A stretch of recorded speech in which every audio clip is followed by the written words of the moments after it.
The most important decision you will make about your model railroad is how you are going to control it. This will govern your track plan, how you wire it, and even pretty much decide what type of locomotives you are going to buy. Today I'm going to talk about the two most popular ways of powering and controlling your layout on Coffee and Trains.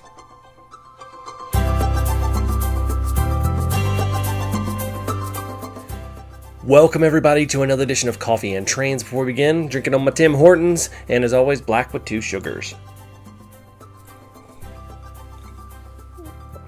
So today I'm talking about, you guys have probably guessed it, DC versus DCC. So if you don't know what DCC and DC are, let's go ahead and talk about that. We're going to start off with DCC. And DCC, it stands for direct current. And basically this is one of the oldest methods of powering a model railroad. It's been around for a long time.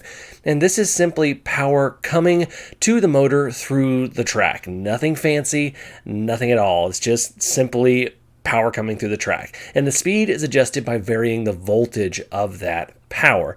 And let's go ahead and talk about DCC. Now, DCC stands for Digital Command and Control, and it's been around for it was invented a little under 40 years ago. And it is basically, it's a digital control system, and it supplies a constant voltage of the track, but it sends commands to the locomotives that have decoders installed with them using pulse width modulation. And this allows for all sorts of additional features such as light animation and sounds as well. So that's DC and DCC, but what are some of the pros and cons of these systems? Let's talk about DC first. DC, let's list some of the pros here. DC is the budget-friendly option of the two of these. You're going to be using less expensive locomotives because you don't have any digital decoders or anything like that inside of these locomotives, and also the power supplies you're going to be using and the controllers you're going to be using are typically going to be less expensive than DCC controllers as well. One of the really cool things about DC is because it's been around so long, this is going to allow you to use older locomotives with little or no modification. You may need to do some repairs on them, but this is going to open up the used market to you as well. Now, DC does have some cons though, and there are some pretty big ones. And if you're doing a larger layout, you will have more complex wiring than you would with DCC for large multi-train layouts. You're also not controlling the train specifically, but you're sending power to the blocks where the trains are located and powering them that way. And there are also very few onboard digital features. I'm not going to say there's none because I haven't checked every DC locomotive that's ever existed, but there's very few, especially when you're talking about in comparison to DCC. So that is DC, pros and cons, but overall a solid system, tried, tested, and true. Let's talk about DCC. DCC, some of the pros of DCC are it does have easier wiring. I hear a lot of guys that worry about DCC wiring, but it is significantly simpler wiring. I actually have a whole video on it. I'll link that up here as well as at the end of the video.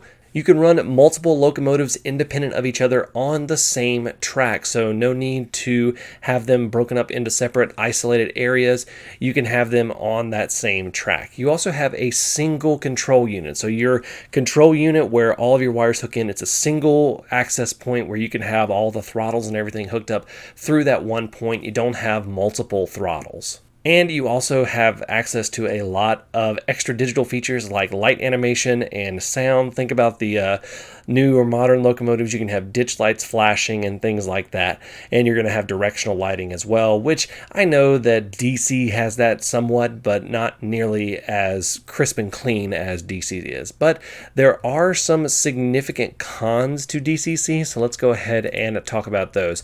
DCC, hands down, is way more expensive than DC. And the reason for that is the digital command system as well as the decoders. You're talking about more complex locomotives. They have a digital aspect to them. They basically have a computer chip in them. And they also have more complex wiring for lighting and things like that, as well as speakers and sounds and things like that. The control systems, as I said, are more expensive. They are significantly more expensive. And you also have to consider the fact, and I hear this a lot from people, is that the digital controls can be frustrating for some because a lot of times they're not the most straightforward controls. So those are the pros and cons of DCC. So there's the pros and cons of DC and DCC, but which one do you pick? It can actually, it's a daunting decision when you're talking about a lot of this. So let's go ahead and go over some of the factors you should consider when you're picking a control system. First, we'll talk about DC. If you're looking for something budget friendly, if you have a very simple layout where you're only going to probably be running one train at a time, and you want to run older locomotives, and also if you don't really care about any of the extra features such as light animation sounds and things like that, definitely take a look at DC. You're gonna spend less money and you're gonna be happy if that's what you're going to do. But if you're looking at DCC, if you're wanting to run locomotives simultaneously on the same track, that's the huge draw of DCC in my opinion, is that independent locomotive control versus having to only have one locomotive on a section of track at a time. And also if you're looking at larger layouts, they're going to be easier to wire with DCC versus DC. And you also have all the extra features to consider. You're going to be able to at least have the capability to add sounds and light animation and do all sorts of cool modifications with DCC versus DC. So there's some of the things that you can consider. Now, if it were me, here's what basically I would do. This is like, if you're building a layout, which I am, this is basically what I would say. If you want to start with DC, that's totally fine and that's great. And tons and tons of people run DC layouts. But I would also make it easy to transition it to DCC in case you ever want to try DCC. Now, I'm always going to recommend DCC. I went straight into DCC when I got back into the hobby. But if you're looking to start off with DC, make sure that it's easily transitionable to DCC in case you ever want to try it. And that, what I mean by that is make sure your wiring is easy to transition, and also consider buying DCC ready locomotives so that you don't have to go out and buy all new locomotives. You can just go in and have the drop-in decoders once you're ready to try DCC. So if you want to start off with DC, just consider making it DCC ready. So I want to say a big thank you to all of my patrons. They are listed right here. You can become a patron for as little as $1 a month. A lot of cool stuff going on over there, plus a model of the month that you can print yourself at the $5 a month level. Now, I've got a lot more videos that are go into depth about all sorts of tough topics like this. You can check those out at the end of the video, but right now I want to get into some of the coffees that you guys are drinking.